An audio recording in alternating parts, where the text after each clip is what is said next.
آج میں بات کروں گا آئی ایم ایف کے حوالے سے کہ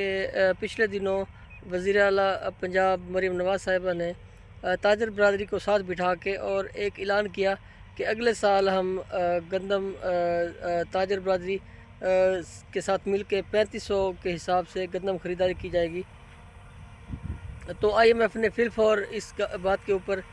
وفاق سے شکایت کی کہ آپ نے یہ ریٹ کیوں دیا ہے 3500 کا، یہ ریٹ نہیں دینا چاہیے تھا۔ تو ان کی تکلیف کے حوالے سے میں بتاتا چلوں کہ آئی ایم ایف کو تکلیف اصل میں ہے کیا۔ آئی ایم ایف کو تکلیف یہ ہے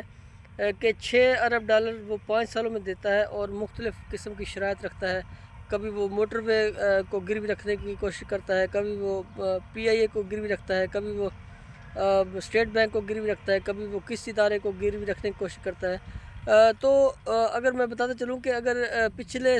سال اور اس سے پچھلے سال کا جو ٹوٹل لاس دیکھا جائے، پچھلے سال کا لاس تھا 1100 ارب روپے کا جو کاشتکاروں سے گندم نہیں خریدی گئی، اور اس سے پچھلے سال کا جو لاس تھا وہ 1600 ارب روپے تھا۔ اگر یہ پیسہ اگر کاشتکار کے پاس آ جاتا، جو کہ آئی ایم ایف کی شرائط کی وجہ سے نہیں آ پایا، کیونکہ آئی ایم ایف نے کہا تھا کہ آپ گندم نہیں خریداری کر سکتے، تو یہ 1600 اور 1100 2600 ارب روپے یہ بنتا تھا۔ اور اگر یہ 2600 ارب روپیہ کاشتکار کے پاس آتا، یہ مارکیٹوں کے اندر جاتا اور کاشتکار اچھی اچھی چیزیں لے کے آتا، فصلات کے اوپر خرچ کرتا، تو ایک تو مارکیٹوں کے اندر بھی رونق آ جاتی، کاروبار بھی بحال ہو جاتے، اور دوسرا کاشتکار بھی اس کے اوپر فصلات کے اوپر زیادہ خرچہ کرتا، تو یہ 5400 ارب روپے کا فائدہ ہونا تھا پاکستانی معیشت کو، 2600 ڈبل ہو جانا تھا، 52 سے 5400 ارب روپے کا بینیفٹ ہوتا، بلکہ ایون 6000 ارب روپے تک کی یہ تھی 2027 میں 2026 میں جو ارننگ ہو جانی تھی قومی خزانے کو، اور وہ 6 ارب ڈالر کہاں اور یہ 6000 ارب روپیہ کہاں، یہ تقریباً لم سم 20 ارب ڈالر بنتے جو کہ پاکستانی معیشت کو سہارا ملتا۔ لیکن آئی ایم ایف کو پتہ تھا کہ اگر کاشتکار بہتر فصل کاشت کر گئے، بہتر طریقے سے پیسہ آ گیا اور فصلات بہتر ہو گئیں اور کاشتکار کو پیسہ مل گیا، تو مارکیٹیں ایک دفعہ اٹھ جائیں گی اور جو معاشی گروتھ ہے وہ بہتر ہو جائے گی۔ اگر معاشی گروتھ بہتر ہو گئی تو پھر انہیں اگلے 5 سالوں کے لیے پھر ہمارے پاس نہیں آنا پڑے گا، بلکہ یہ ہمارا قرضہ بھی اتار دیں گے۔ تو لہٰذا انہوں نے یہ شاید اس لیے رکھی ہیں، وہ یہ چیزیں دیکھ رہے ہیں کہ جو سیکٹر بہتر پرفارم کرتا ہے، جیسے ایگریکلچر اگر بہتر پرفارم کرتا ہے یا انڈسٹری بہتر پرفارم کرتی ہے یا کوئی بھی شعبہ بہتر پرفارم کرنے کی کوشش کرتے ہیں، تو وہ انہی کے اوپر ہی ٹیکسز لگوا دیتے ہیں، انہی کا ہی ریلیف اٹھوا لیتے ہیں۔ اگر 4000 روپے میں گندم خریداری کی جاتی تو کاشتکار کو بہت زیادہ فائدہ تھا۔ اسی طرح اگر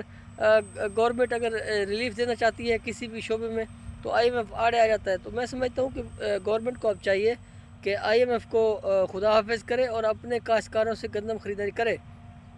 یہی پیسہ جو پرائیویٹ سیکٹر میں چلا گیا ہے، اب 2000 روپے میں گندم خریدی گئی تھی، پرائیویٹ سیکٹر نے خریدی اور اب 4000 روپے میں عام لوگوں کو مل رہی ہے۔ ایک تو غریب بھی پریشان ہے، دوسرا کاشتکار کے پاس بھی پیسہ نہیں پہنچ پایا۔ اس کا مطلب ہے 25 کروڑ آبادی کو ہی اس کا نقصان ہوا ہے، یعنی کاشتکار کو بھی نقصان ہوا ہے، 14 سے 15 کروڑ جو کاشتکار ہے اس کو بھی نقصان ہوا، باقی 10 کروڑ آبادی جو ہے وہ اس وقت مہنگا آٹا خریدنے پہ مجبور ہے، مہنگی گندم خریدنے پہ مجبور ہے، انہیں بھی نقصان ہوا۔ تو یہ ساری کارستانی صرف اور صرف آئی ایم ایف کی ہے۔ تو خدا را آپ آئی ایم ایف سے جان چھڑائیں یا انہیں کہیں کہ آپ ہمارے